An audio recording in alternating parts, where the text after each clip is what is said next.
Alright. And I goof around for about 30 seconds. So I have a little bit of front end stuff to trim off. Alright. 30 Okay, I'm seconds. gonna go to the computer lab. Yeah. Alright, come back in 20 minutes.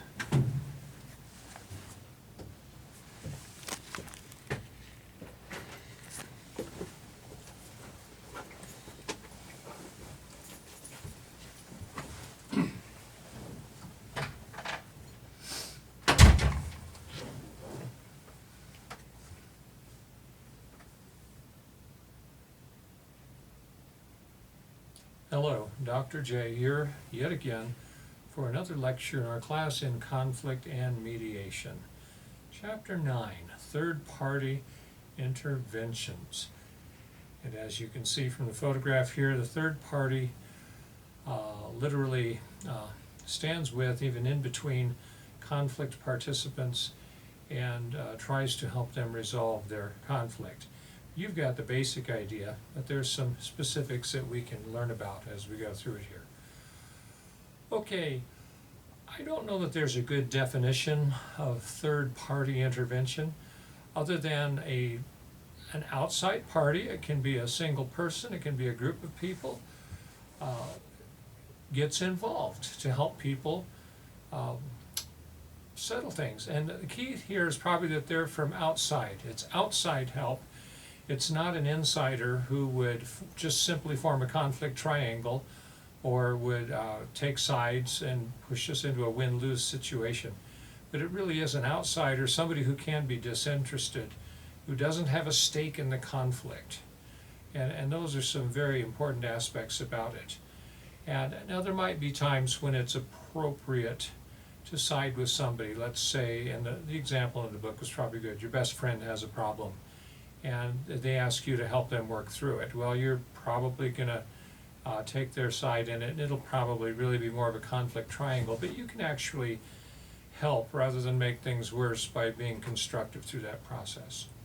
All right, there's two types of third-party interventions, informal and formal, and we'll discuss those two in some depth here. Some advantages to using a third party to help settle conflict are that it changes the way people communicate, it changes the patterns, even the style of talk, and especially if conflict has been acrimonious. Having a third party there might settle people down, might keep them from getting too angry, getting too combative in the talk. It's like they have to behave a little bit. There's still interdependence between the parties in this. You're not, at least in the informal kinds, you're not necessarily giving control over to somebody else. You're still in control of how you're settling this, but we can also look at this in terms of our definition of conflict. Interdependence between the parties. Well, the third party also may be interdependent with these people as well, but the third party can help us recognize the interdependence. They can help us clarify the goals, understand what the goals are. They can help to balance the power here. The third party can help actually expand resources. So maybe they're not so scarce as you thought and you just couldn't see. The third party can help us tone down the interference in trying to resolve the conflict that's going on. There's a lot of advantages here. Probably the central disadvantage, well, we'll get to that here in a little bit. Let's stick with the slides here. Okay, informal help.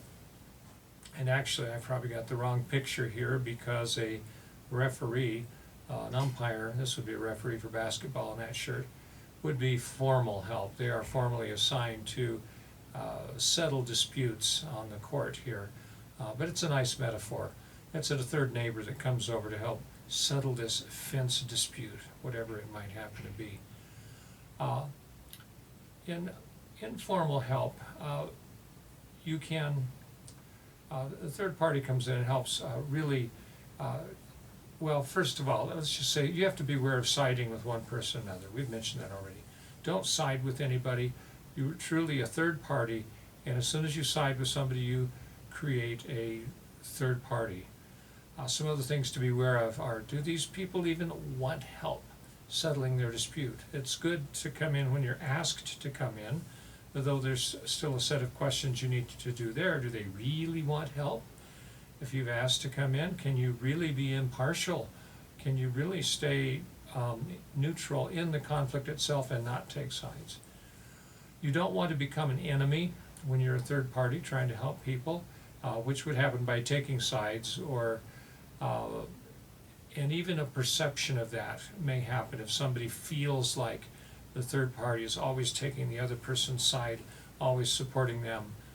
You want to be very careful to even not let that perception from happening. Beware of coalitions forming around you while you're being a third party, or at least be aware of them. You have to know, the coalitions are natural. They're just going to form, especially when there's larger groups of people, like a work group that's having a conflict. And you have to know when to get out of the conflict. Is it resolved? Are you hindering the process, and maybe you need to suggest that the parties do something a little more serious? Or is everything resolved? You just need to step back from it and let them work things out then. And when I say work things out, they've resolved the conflict. They have to walk it out now and actually change behavior. Formal intervention, and there's a list here on page 283 here in this chapter. This is in the 9th edition. If you have an 8th edition, it'll look around, you'll find this. But it's the page on formal intervention, and there's a list here of the different kinds of intervention that you can have.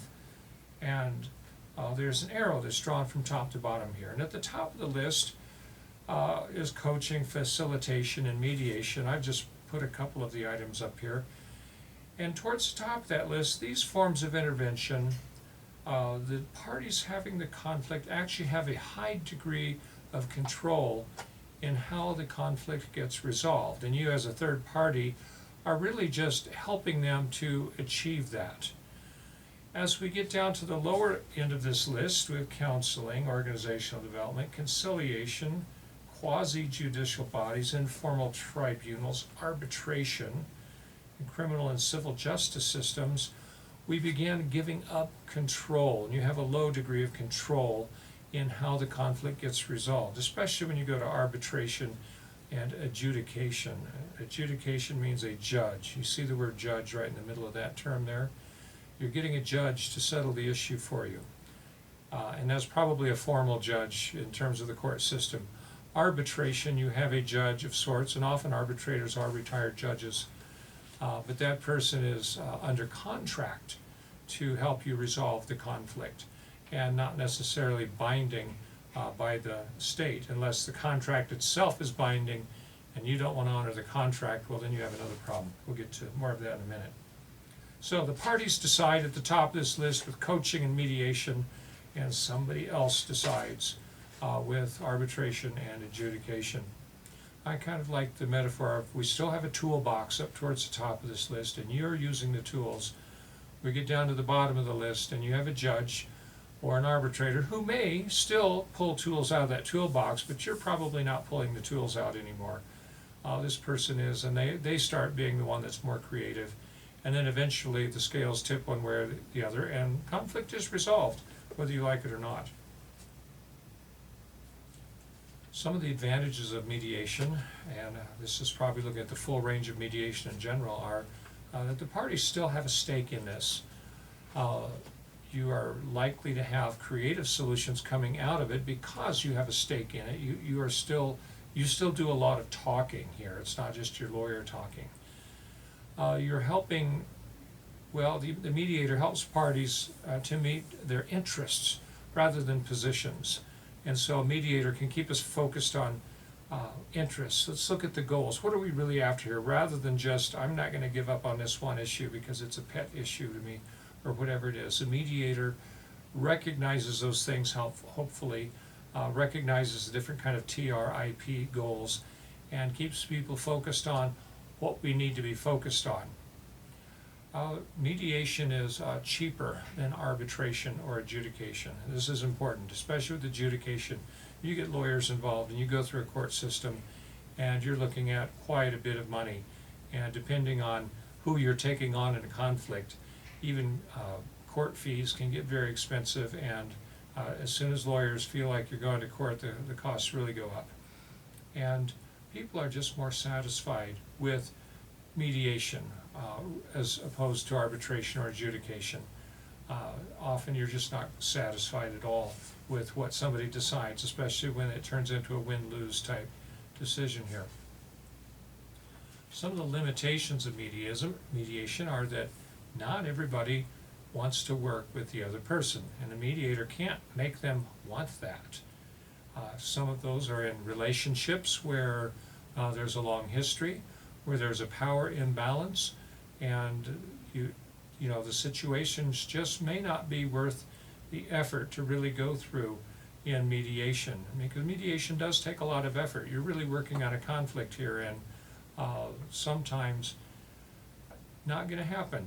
You know, especially I think the power thing, and they use the story in the book of the abused spouse who just can't fully come to the table to negotiate, to work with the mediator in resolving the conflict because there's still a lot of emotion there that just doesn't allow them to do that, or the other person still has a lot of psychological or emotional power over them.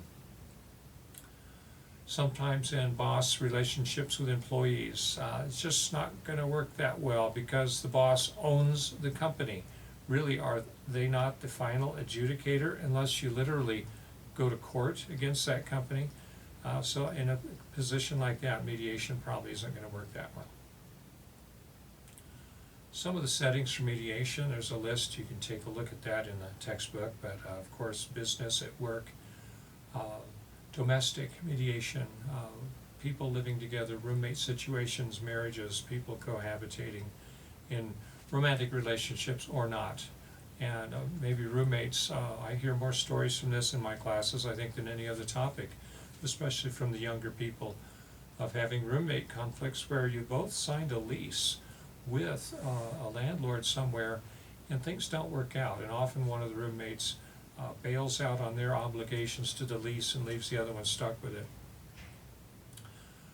Education is another area where mediation is very common in the school systems, helping the kids work out problems with themselves, working out problems between teachers and students. Most universities have a formal committee that hear, let's say, grade appeal cases where you get a failing grade and you feel that you've done enough work to pass the class or the professor's been unfair. There's a committee that will mediate the conflict, and they're actually more of an arbitration committee, and they probably will make a decision that you don't get to appeal. Community situations. We have a friend in Flagstaff here, and she and her husband moved into a neighborhood with an association, and they paid an association fee, and this association makes sure everybody keeps their house looking wonderful and that yards are trimmed, and they do other things for the little community there. Well, there was a vacant lot right next to their house, and they were concerned that the association was going to build something there other than a house, maybe a playground or something, and I think it was kind of a retention pond type lot. And they were assured by the association and by the realtors when they made their purchase that no, they had no plans to do anything with that lot other than let it collect water when it stormed. And well, some months after they moved in, by golly, they moved in and they put grass in it and they built a playground. Well, all the kids come and play in this playground and make lots of noise. That's not so bad. But when her husband had a brain injury and became very irritable when there's a lot of noise going on outside, he then started having competitive responses to that and put signs up on the side of his house, and they were arguing with the board of the community center and couldn't get anywhere, and finally both sides had hired lawyers and lawsuits got involved, and I think they finally settled the dispute, and the playground toys are going to be removed 2 years later. But the homeowners association now has spent all of their fund for doing projects there in the community on lawyers. The family has spent a lot of their money on lawyers, And even, they won a win-lose conflict here, but it went into probably arbitration, or maybe the community organization just ran out of money. I'm not sure which happened, but it really turned ugly here. But this is why just in a community center or a community group or an organization, we can have some pretty severe conflicts that if a mediator had come in and there might have been any number of creative solutions rather than tear down the playground or keep the playground as it is. And I don't know that a mediator was called at all or even relied upon, but you know, you can think of a lot of solutions. Kids need to play quietly. Kids don't play unattended.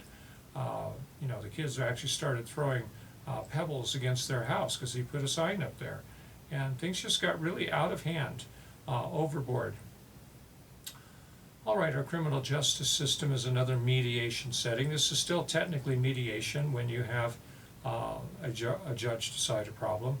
Of course, I just decided one working here at NAU. There are parking issues, and I am very stubborn, and I refuse to pay for parking to be a teacher here at this organization. I feel the employer should provide parking for their employees. Well, they don't. I'm not going to win that conflict with the university here, so I park in the nearby neighborhoods, and I received a ticket for parking in the wrong place, although I parked in a place that was just fine. According to my perspective, I parked behind the red paint on the curb in the area where there wasn't red paint. And apparently a city policeman had another rule that they went by, and they came and gave me a ticket for parking too close to the into the street there, too close to a stop sign. And it's just a really weird situation. People park there every day. You're lucky to even get that spot and not have to park a couple blocks further. And nobody ever gets a ticket until I got the ticket one day. Yeah, I was having a bad day, I guess. So we went to court, went and let the judge decide, and I put my best case on the table, and the judge considered it for a while, and he said the fine stands, and I had to pay the money. No appeal. Conflict was settled, and I've got to let go of it and move on, and maybe a little catharsis here in my lecture will help me do that. Labor management. This is an interesting one. I'm still a member of the Electricians Union in Phoenix, Arizona, and I'm not really into it that much anymore. I haven't worked there in decades, literally. But they often, every 3 years, they have the contract, and they get arbitrators to come in because the labor and the management, they sit down, they try to talk, they can't reach an agreement. It's like the same dance they do every time, and they bring in the arbitrator, and the arbitrator can't make it work, so they go to binding arbitration, and which is really a contract. And I don't think they've really often had to go to court over this. Usually the binding arbitration settles something, for better or worse. But this is an area where often we have some pretty radical conflict that with sides that just won't be flexible. International conflict, I'm not sure this category was actually that helpful. This is an interpersonal conflict book, and obviously with international conflict like a border dispute, you're getting the leaders of other countries involved to try to help people settle something. And there's not a judge. There's not really a world court you can go to settle these things. The sovereign nation versus another sovereign nation. The only thing that keeps them at the negotiating table is they want a war even less than they want what they want. So hopefully we can solve most of these kind of disputes. One of our former presidents was particularly good at this. Jimmy Carter, often mediated disputes in various places around the world and had a high level of success. Okay, the mediation process. Step number 1, make some coffee. You know, that's not in the book, that's not on the test, but get people comfortable. You know, go out to a nice setting, go out to lunch, a cold, hard conference room with hard chairs and a table. You know, why not bring in some good coffee and some cookies for people to nibble on, and something like that I think always just sets the tone for a pleasant interaction that is to come. But then there's 5 real steps the book talks about. Look these over and get a handle on all these. Entry into the conflict. I'll just turn over there because my notes are a little sketchy here.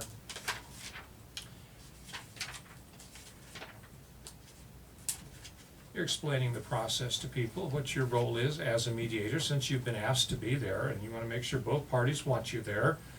And you're clarifying your role. You are not going to settle it for them. You're not an arbitrator. You're not a judge, but they have to come up with the decision and they have to live by it. You're just there to help them communicate.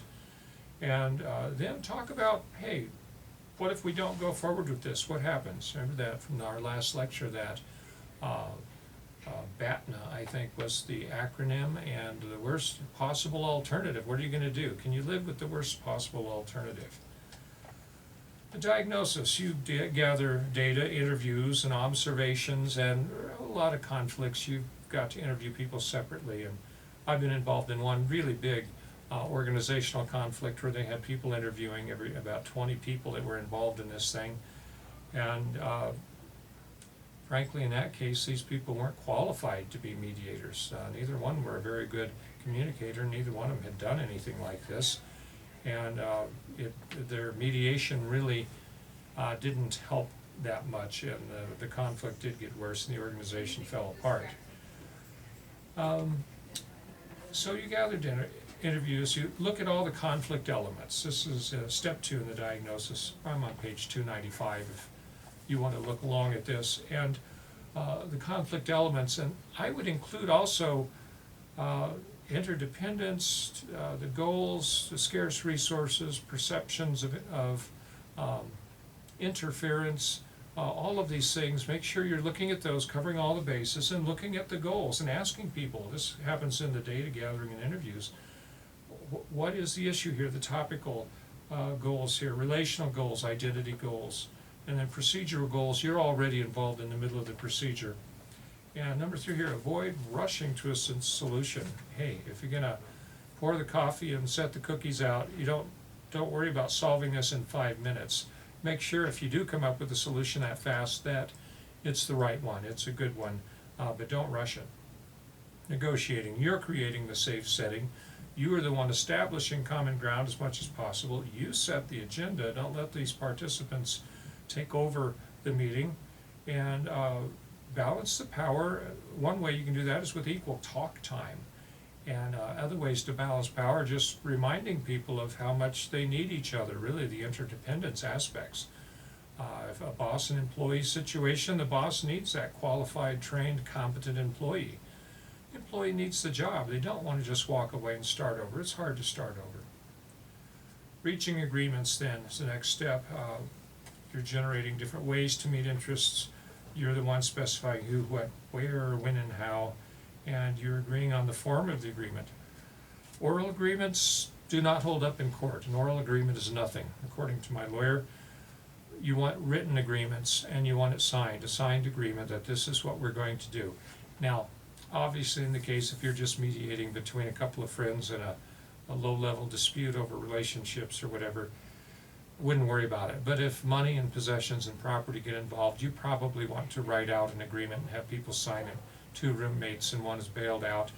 You want to write out that agreement that they're going to do their best to pay back the other party in this, or something along those lines, and get their name on it in writing on a sheet of paper, and something that could hold up in court if things come to that and the agreement doesn't work out.